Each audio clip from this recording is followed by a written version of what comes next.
Halo netizen asik Indonesia, berjumpa dengan saya yang juga lumayan asik di Indonesia.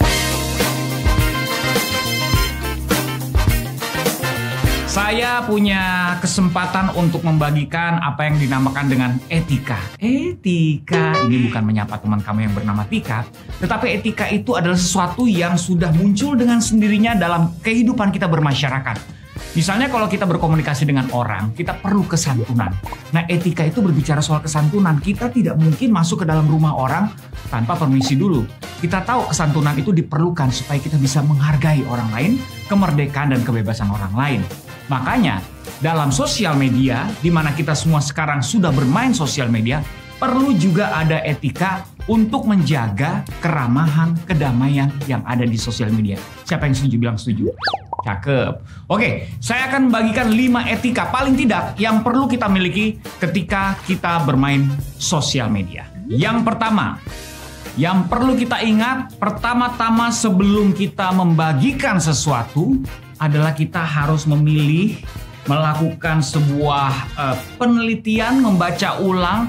Jangan sampai yang kita posting itu ada data pribadi kita. Apalagi kalau ada data pribadi orang lain. Nah, itu lebih tidak boleh lagi ya. Kita harus berhati-hati dalam membagikan data pribadi kita. Kita tidak ingin itu disalahgunakan. Apalagi kita membagikan data pribadi orang lain. Misalnya, foto KTP anak kita. Walaupun dia keluarga kita, tetapi foto KTP tersebut mengandung banyak hal-hal yang sifatnya pribadi. Apalagi kita kasih foto KTP orang lain. Itu juga tidak boleh. Lebih tidak boleh lagi, bukan?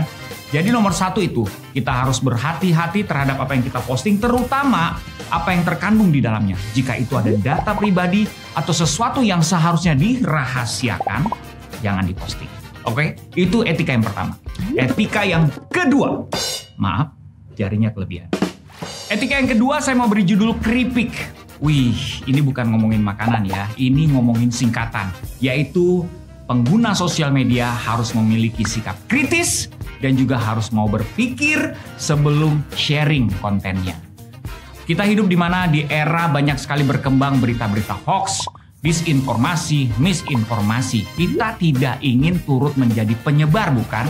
Makanya kalau kita tidak ingin turut menjadi penyebar, kita harus kritis terhadap informasi yang kita terima.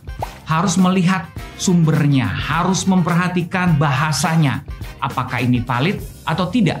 Kalau kita tidak yakin, mendingan stop di kita. Jadi kalau sudah tidak yakin, mendingan berhenti di kita. Saya mengerti betul bahwa kita punya kecenderungan untuk membagikan. Karena kita khawatir mungkin, karena kita concern, atau karena kita ingin menjadi orang yang pertama kali membagikan sebuah informasi. Nah, untuk itulah kita harus berhati-hati. Walaupun kita memiliki landasan atau motivasi yang benar, belum tentu kalau kita tidak berhati-hati, hasilnya juga akan benar. Ingat, keripik, kritis, dan pikir dulu. Etika yang ketiga adalah buat para pelaku sosial media yang suka sekali mengambil quotes atau sumber-sumber yang valid lainnya. Ini kalau tadi kan kita sebelumnya bicara soal sumber yang nggak valid, untuk kita ngecek dulu nih. Tapi sekarang bicara tentang karya yang valid sumbernya. Misalnya musik, quotes dari orang, atau teori, atau film, atau apapun yang sudah jelas. Nah, saya menyarankan kita harus mengapresiasi sumber tersebut, yaitu dengan cara kita mention, kita tulis sumbernya dari mana. Itu namanya kita menghargai ide atau karya orang lain, bukan? Kita pun ingin karya kita dihargai. Kalau kita ingin karya dan ide kita dihargai, kita pun juga harus belajar menghargai karya dan ide orang lain, bukan? Setuju? Etika yang keempat adalah ini sangat umum dan saya yakin semuanya setuju, yaitu kita harus memperhatikan gaya bahasa kita. Kalau kita bicara aja bisa suka salah, orang suka susah mengerti, apalagi kalau kita tulis, bukan? Karena tidak ada intonasi di situ. Orang sudah sulit mengerti sebuah kalimat yang ditulis apa adanya, kadang-kadang bisa salah juga mengertinya. Apalagi kalau kalimat tersebut disertai dengan ujaran kebencian. Dimulai dengan, heh kamu. Maksudnya yang kasar-kasar seperti itu. Tentu saja itu tidak membuat suasana berkomentar di kolom kita akan nyaman atau enak dibaca, bukan? Ada etikanya. Semua bahasa, walaupun kita berbeda pendapat, ada baiknya. disampaikan dengan kesantunan.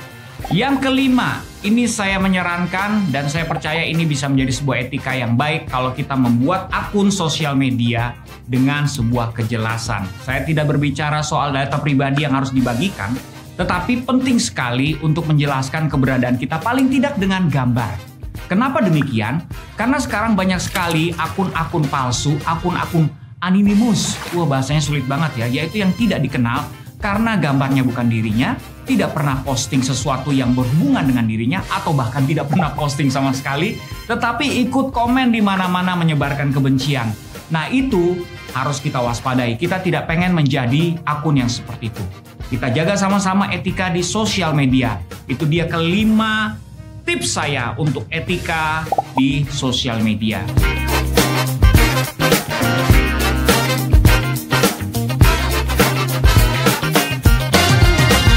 Mari kita sama-sama kembangkan etika ini supaya kita semua bisa nyaman dan menikmati sosial media. Setuju? Setuju.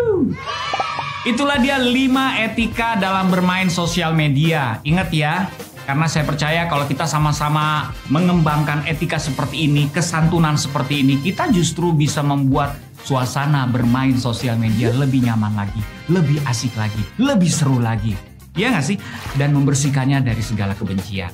Nah, itu yang ingin kita wujudkan di Indonesia ini. Hey, jangan lupa ikuti juga Siber Kreasi kelas lainnya. Bukan cuma ini aja, banyak kelas lain yang seru dan juga bermanfaat. Banyak sekali yang bisa kita dapatkan di sana. Oke? Jadi kita ketemu lagi di Siber Kreasi kelas berikutnya. Bye!